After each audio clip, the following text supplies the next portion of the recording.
Thanks for coming back for the second installment of our historical cross-stitch series. Today we're going to be looking a little bit more in-depth in how to start your own cross-stitch sampler. To begin, you'll need a few key materials, the first of which is your pattern. You can download the pattern from the Hutchison House website, the link will be below.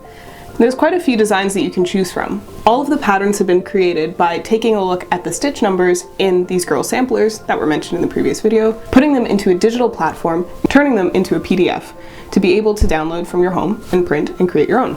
We're going to be creating something that looks a little bit like this. You see, it's quite busy. There's actually 3 different girl samplers that are represented in this one that I've made. So gather your materials and let's get started.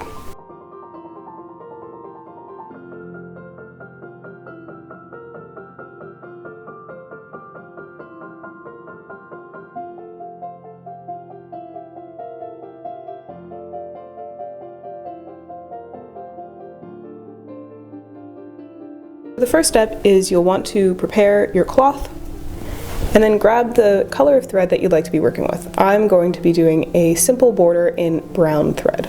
Cut off your desired length. Most embroidery thread has 6 strands. I usually separate this into 3 strands. Working with 6 strands is a bit too much for me. So you'll have to find, it's a bit tricky to see, 3 strands there, and pull your thread apart.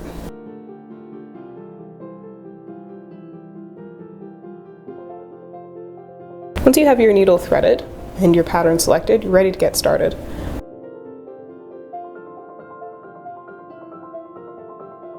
So you'll notice on your fabric, there's little holes everywhere. 1, 2, 3, 4 holes represents 1 square, 1 X. Now, there's a few ways that you can start your cross stitch.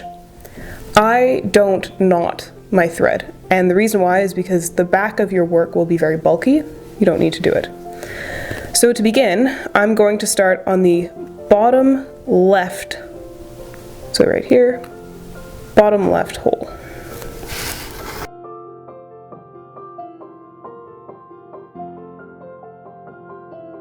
I like to check the back of the work, just to make sure I'm not pulling the thread all the way through. So once again, you don't need to knot it, like so. Next, I'll go into the upper right hole.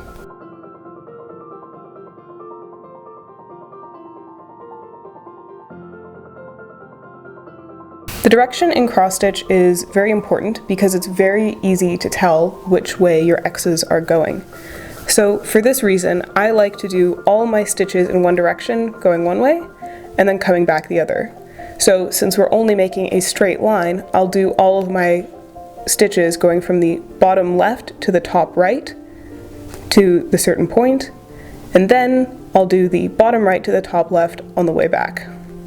So I've done a couple stitches, bottom left, top right. You can see they're all going in one direction.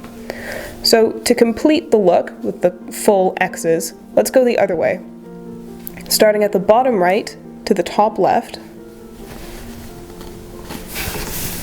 push it through, and as you can see, you have your first X shape.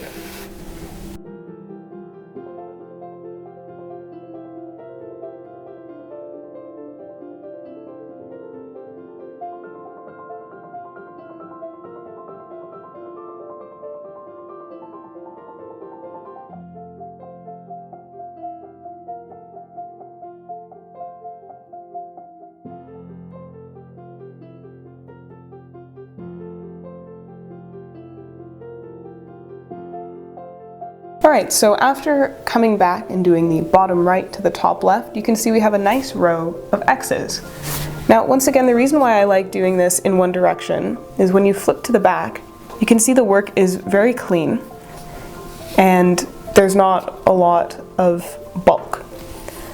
Now, this technique might not work with all designs, so let's take a look at another one and try another technique. Taking a look at this diamond-shaped pattern, you can see how there's empty squares throughout. So this technique that we used for the green border of doing everything in one direction and coming back isn't necessarily going to work as effectively for this one. So how do we approach a design like this? So same idea. We'll begin at the bottom left, move up to the upper right.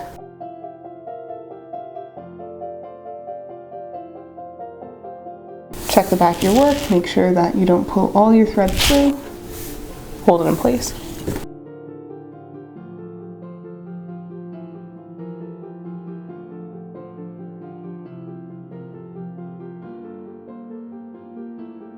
Looking back at the pattern, you can see that it begins with just the one square. So we'll make the one X right there.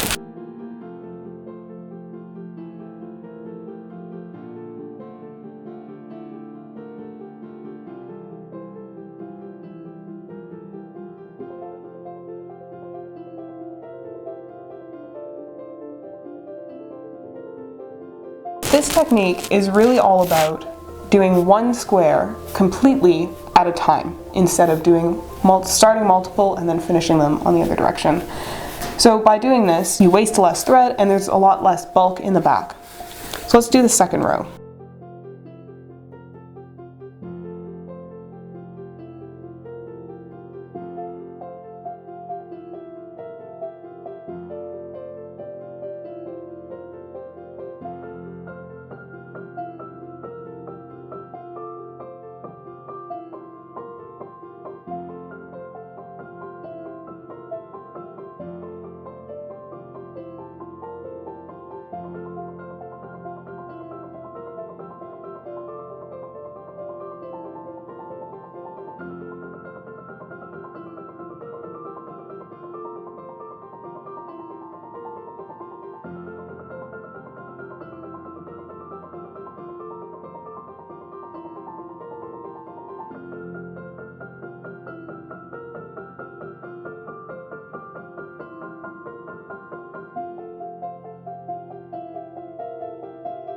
You're starting to get the shape much more quickly because each time you do a stitch, you're doing the complete one.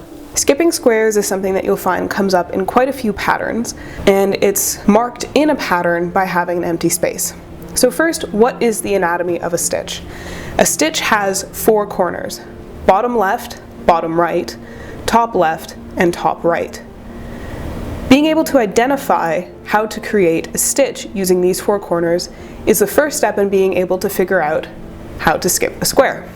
When the pattern is connected, the bottom right point is the same as the bottom left point. So skipping a square, and as you can see in this diagram, essentially means skipping a point in your bottom left and bottom right.